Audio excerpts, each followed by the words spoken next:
স্থানীয় সরকারের উন্নয়ন বরাদ্দ বাস্তবায়নের অন্যতম মাধ্যম জেলা পরিষদ। তবে নীলফামারীতে প্রতিষ্ঠানটির বিভিন্ন প্রকল্পে অনিয়ম এবং অর্থ আত্মসাতের অভিযোগ উঠেছে। মালামাল না কিনে ভুয়া ভাউচারে বিল তোলা এবং 10% কমিশন ছাড়া ফাইল আটকে রাখার অভিযোগ সহকারী প্রকৌশলী মামুনুর রশিদের বিরুদ্ধে। পারভেজ রুবেলের তথ্যছবিতে ডেস্ক রিপোর্ট। নীলফামারীর জেলা পরিষদ, এখান থেকেই বাস্তবায়ন হয় জেলার উন্নয়ন কার্যক্রম, কিন্তু প্রতিষ্ঠানটির বিরুদ্ধে প্রকল্পে অনিয়ম এবং অর্থ আত্মসাতের অভিযোগ উঠেছে। জলঢাকার গোপালঝাড়ের বুড়ি তিস্তা নদীর চেয়ারম্যান ঘাট ব্রিজ নির্মাণাধীন এই ব্রিজের কাজ শেষ না করেই বরাদ্দের পুরো টাকা উত্তোলন করা হয়েছে। এজন্য জেলা পরিষদের সহকারী প্রকৌশলী মামুনুর রশিদের জড়িত থাকার অভিযোগ করছেন প্রকল্পের সভাপতি।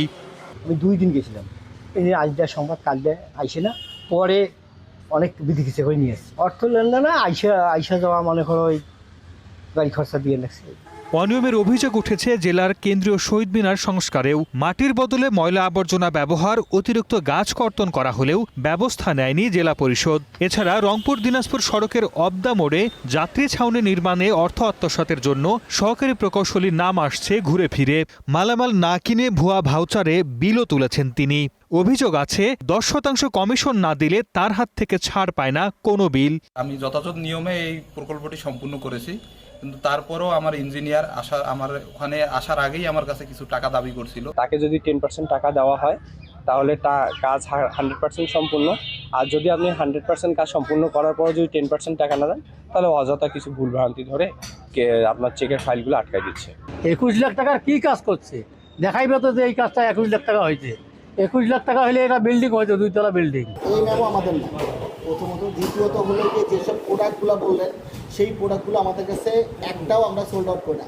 নিজের বিরুদ্ধে ওঠা সব অভিযোগ অস্বীকার করেছেন সহকারী প্রকৌশলী মামুনুর রশিদ।